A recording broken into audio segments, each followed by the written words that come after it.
Hi guys, my name is Nonema Tigela. Welcome to my YouTube channel. So today I want us to talk about the docket, the second docket 375. We are going to be making videos, guys, on this until we understand what is happening. Okay. Every prosecution tells you a story sometimes, but sometimes the story tells you who lied. So today the Senzo Meyiwa trial crossed a line, not today, like we know that today we are talking about the Senzo Meyiwa trial that crossed a line of no return. We know they did. We know this. We know this. Not because of emotion, not because of speculation, but because a police officer officially appointed by the Minister of Police and the National Commissioner, then that was Bheki Cele, and the National Commissioner was Kehla Stole. Yes, yes. He walked into a courtroom and quietly pulled the floor out of pulled the floor out from under Brigadier Bongani Geninda. That is what he did. Umakubo, that is. No shouting, no theatrics, just facts. And facts are lethal. They are lethal, guys. And the state was panicking. You know this. You watched the case. That was 2020. Was it 2023? I think that was 2023. Yes. The state stood up and said, this evidence is hearsay. Okay, let's hear. That word wasn't chosen casually, it was chosen desperately. Because when prosecutors start screaming hearsay, it usually means one thing: the state is panicking, and the testimony doesn't fit the script they have. Not that it's false. No, the testimony is not that it's false, not that it's unreliable, but that it exposes something they can't explain away. And what it exposed was devastating. Let's talk about who is Meshack Makubo. Warrant Officer Meshack Makubo, not a bystander, not a rumor merchant, officially appointed investigator, mandated by the Minister of Police, mandated by the National Commissioner, assigned to the Senzo Meyiwa murder investigation. This is not hearsay territory.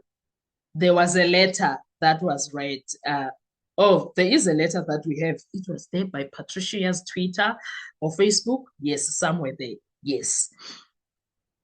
This is inside the engine room testimony, and what he told the court detonated the state's central myth. That's what happened. And the myth of Geninda was destroyed right there. It was destroyed. For years, the state sold one narrative: Brigadier Bongani Geninda, the cold case savior, the man who cracked it, the architect of the breakthrough. But Makubo testified to something chilling. There was no lead investigator. We were not told about who's going to lead. We were just called in one room and we were told, please investigate this case. Let that sink in. No commander, no single authority, no accountable head, everyone the same. They were working as if they were in the same rank. They were not in the same rank, but they were working as if they were in the same rank. They were giving each other ideas on what to do, how to deal with it, etc. That's why the minister did not choose anyone to lead the investigation. That sentence alone empties Geninda of authority. He wanted people to report to him directly, the minister. I don't know why they were supposed to report to the minister directly. That's conversation for another video. And you cannot be the mastermind of a case that had no master. Do you understand? You can't, Geninda. Now, we ended up at some point having two teams, two realities from that fraction. There was a fraction of A and B, others saying, it's not make sure, case 636. There's something that does not make sense here. And that something came out of conversations that were held with the people that were inside the house. And then Umakubo was like,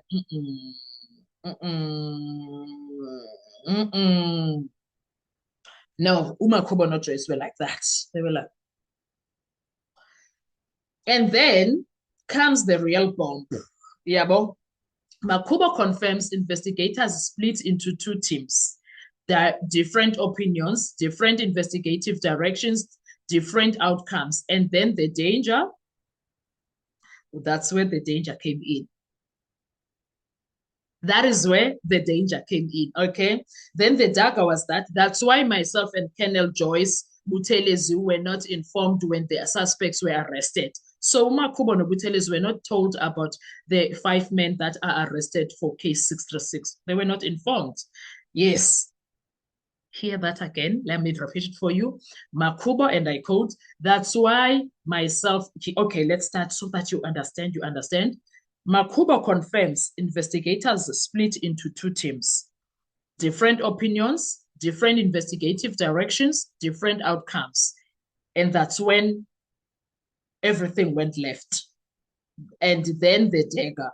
That's why, and Makubo says, and I quote, that's why myself and Colonel Joyce Buthelezi were not informed when the suspects were arrested. Arrests were made behind the backs of appointed investigators. This is not a disagreement. This is procedural sabotage. And it explains everything. The infamous second docket, the buried recommendations, the contradictions, the selective disclosure. This wasn't chaos, this was control. So they were trying to control Makubo, not Joyce Buthelezi, right there inside NPA now. Gininda moved to NPA, and as they were busy shifting chess, making chess moves, they were like, lo, simkhiphelanga phandle. Now, there was a situation of docket 375 versus docket 636. And here is the truth the state is trying to bury. There were two investigative streams. They don't want that to be spoken of. One led to docket 375. The other led to docket 636. One recommended charges against the people close to the scene. The other produced the current accused. Only one survived, and Gininda's version just happened to be the one that lived. Coincidence or selection? And then there was a severe arrest, anomaly. Accused number one. Makubo drops another quiet bomb. Accused number one, Sibiya, was arrested in March 2019. But here's the problem. He never appeared in court. The arrest vanished from the official narrative. Information around it was contradictory. And these are also things that were never disclosed by the state, by the way. Just by the way, these are things that were never disclosed. That means arrest happened outside the version presented to court. Timelines were adjusted, evidence chains contaminated, and once arrest legitimacy collapses, everything that follows collapses with it. And then there is the cold case lie. Gininda branded himself as the cold case unit commander who revived the matter. Now in South Africa, we have a cold case unity that is created by Gininda because they were all selected to do the case. He booted Makubo and Joyce Buthelezi, and then created a cold case unity. That is what he did with people that he could control, Gininda, of course. He did that with people that he could control, that he knew he was able to control. Yebo.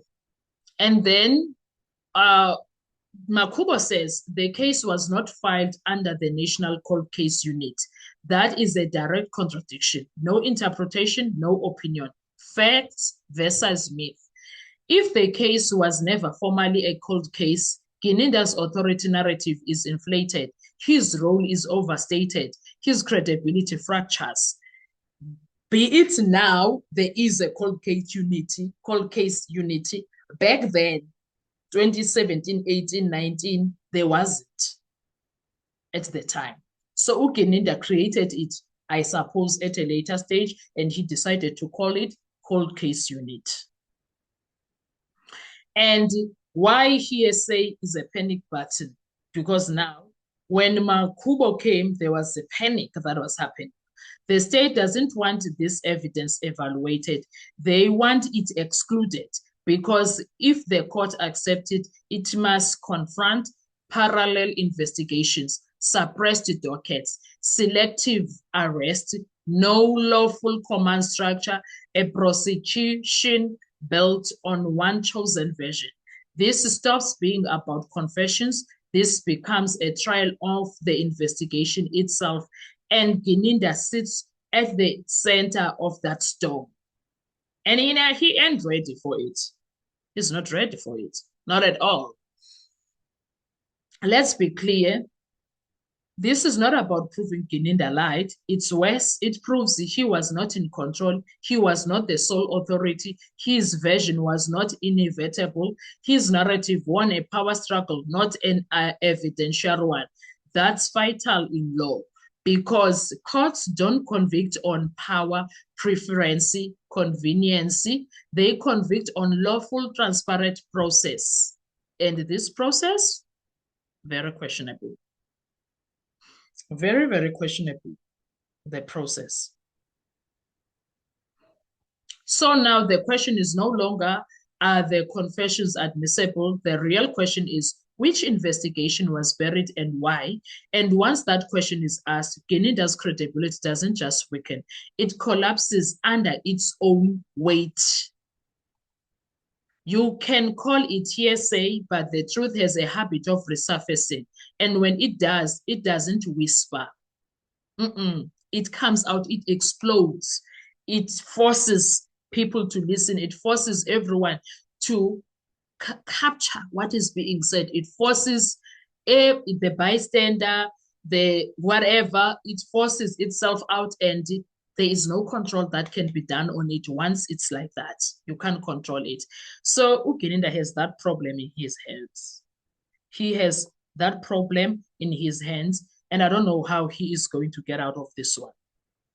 Anyway, please stick around and make sure that you do not forget to like, to share, to comment, and most importantly, please make sure you are subscribed on the channel. Please make sure you are watching the videos up until the end. And when you are doing that, you will be supporting this channel financially in numbers. I thank you so much. Please drop your thoughts on our comment section. Let's have a discussion. Tell me, what do you think about this video, everything that I said here? What are your thoughts? Come through, discuss with me in the comment section. Bye-bye.